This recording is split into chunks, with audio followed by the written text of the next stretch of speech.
I wanted to upload a video because from different memes that I've been seeing on the internet, it's been open the dialogue of what it means to relate to another.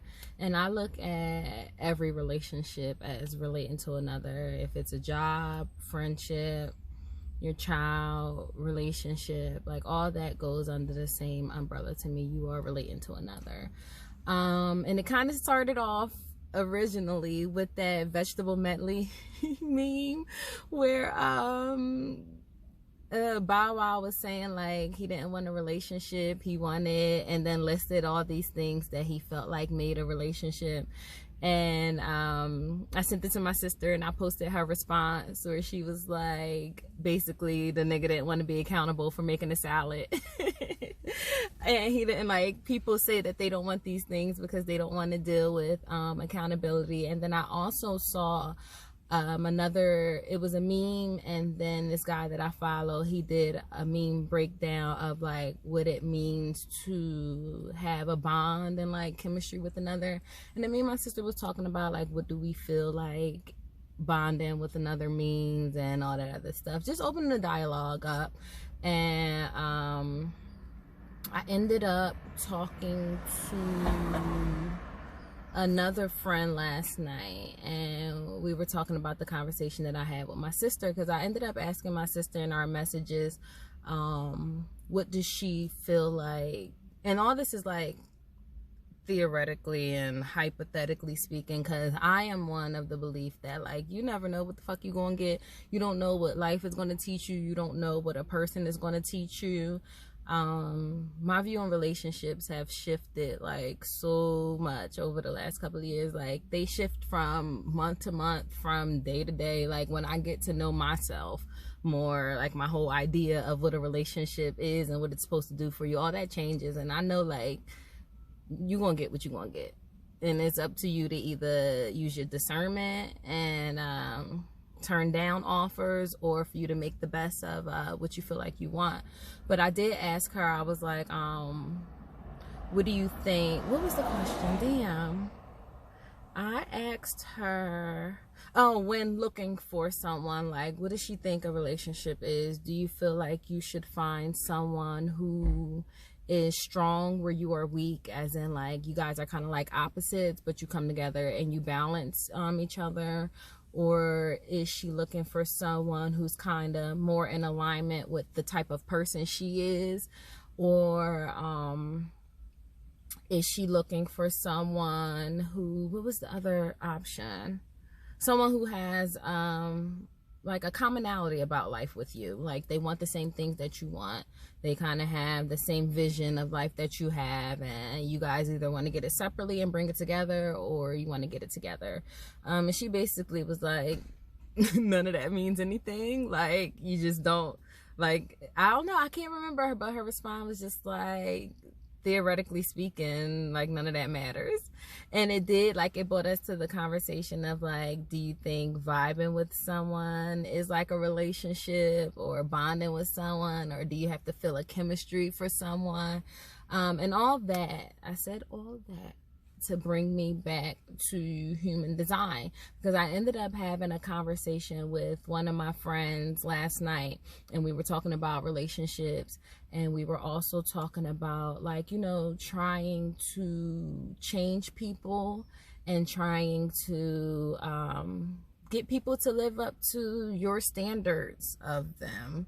And I said to her that I was listening to something that said that trying to change someone is a form of self-abuse.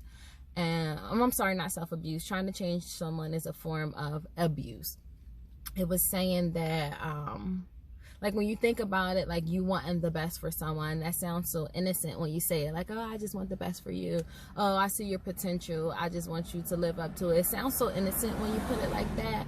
But we are not here to change people. We are not here to alter people.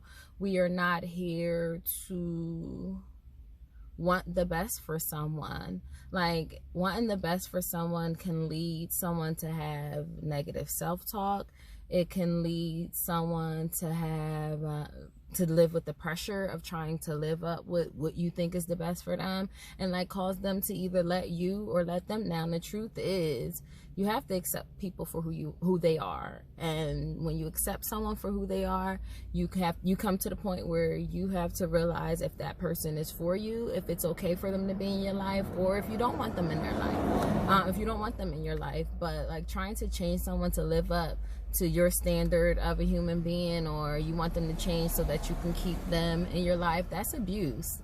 Like, it really is. Like, think about it like for yourself, even if you're not looking at it in a negative way, but like somebody wanting you to live up to something, like, it's hard. It's really hard. You're trying to be yourself and then also trying to make them happy. And then I know with myself, like, I barely could live up to who the fuck I want to be. Like, I don't operate off a negative self-talk as much as, how do I look at it? How do I rationalize it in my head? I kind of tell myself, I expect a lot from myself. It's not always about how people look at me. It's really always about myself, and I just always try to operate at like a high level. I have a lot of responsibility between me and my child, and work, and then things that I just want for myself. And if I feel like I didn't use my time properly, or if I feel like you rested too much, like I don't treat myself kindly. So imagine like doing that to someone else.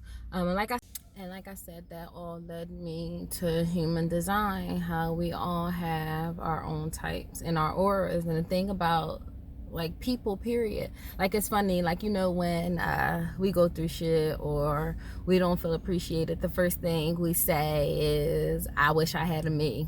Or somebody say, get you a you, get you somebody who can reciprocate, who can give you what you give them. But like, we all operate differently, and that goes back to our types. And like, even within your type, you have your own gates activated. The way that your energy is going to manifest itself is going to be differently than the other person. But we do want people to be us. And that all goes back to what I said. Like, that's kind of like a form of abuse. You expecting somebody to be what you want them to be. You expect somebody to give how you want them to give. You can't see the qualities of that person and what they actually add to your life, or if they're taken from your life, because you're expecting them to be something else. You think that, like, and I was like that. I'm like, I show people, I do this for people, I pay attention, I blah, blah, blah. And like, why can't they just see that that's what I want? Like, why can't you be what I'm showing you? If I'm giving this to you, wouldn't you think that I would like it too? Like, you know, we expect people to be us, but all of us, like I said, back to types, we all have different auras, we all have different energy, and how that manifests is differently. Like, manifestors, they are closed and repelling. They like being around people who are closed and repelling. They want to know what the fuck you want from them. They don't want to be around a projector who is trying to focus in on them and absorb them. They don't want to be around generators who are open and enveloping. Like, they want to chill in the corner. They don't really need all that.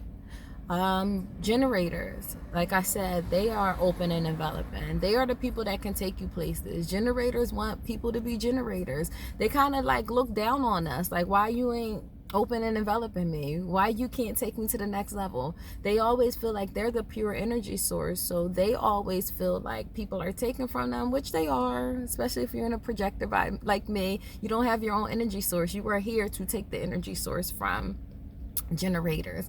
But the thing is, like, that still goes back to you not accepting someone for who they are, so you can see the true qualities of them and see what they offer you. Like, everybody can't be a generator, and they get upset like from time to time that people can't give them what they give them. You can't take me to the next level, it's always on me. But they are the workers, they are the people who are here to do that. Projectors, they are focused and absorbed. They are here to see the other, but they are also here to be recognized. And the thing is, they're here to be recognized by generators. And if generators feel like you ain't offering me what I'm offering you, then they're not seeing the value, which in being recognized, it says that someone has to see the value of you. And that's some sick shit. That's really sick that you have to depend on someone seeing the value in you. And if you don't know yourself and you're living out of not self, it will make you feel unworthy. It'll make you feel very unworthy, not being recognized for the qualities that you have. But projectors are here to be focused and absorbed. They are here to see the others. They are the people that are here to get to the core of you. And if you don't give a fuck about that, what if you don't care about someone genuinely seeing you? Honestly, projectors are the only people who care about being recognized. We're the only idiots that get upset because people don't see our heart and see what we have to offer. But that's what we're here for. But when you are relating to others, like I said, you want that. It feels good for someone to see your core. It feels good for someone to recognize you. But we have that quality because we're here to guide, and you can't guide someone if you don't see them. You can't guide someone if you don't recognize them. You can't guide someone if you don't know their core, if you're not paying attention to them, if you're not focused, if you're not absorbing. But like I said, not everyone, like if you're not living yourself or you don't value what other brings, someone being focused and absorbed and seeing your core can mean nothing to you because they're not taking you anywhere. They're not enveloping you. They're not helping you get to the next step. And then reflectors, like they always get like the short end of the stick because they are just here to sample everything that we are dealing with. They just here to see it, get a little piece of it, see what it feels like. But what they're also feeling a lot is frustration from generators because they don't feel like they're being enveloped and taken to the next step by another, and the bitterness of projectors because they're not feeling recognized. So like when that's constantly being fed into you, it leads to disappointment, and that is the not self signature.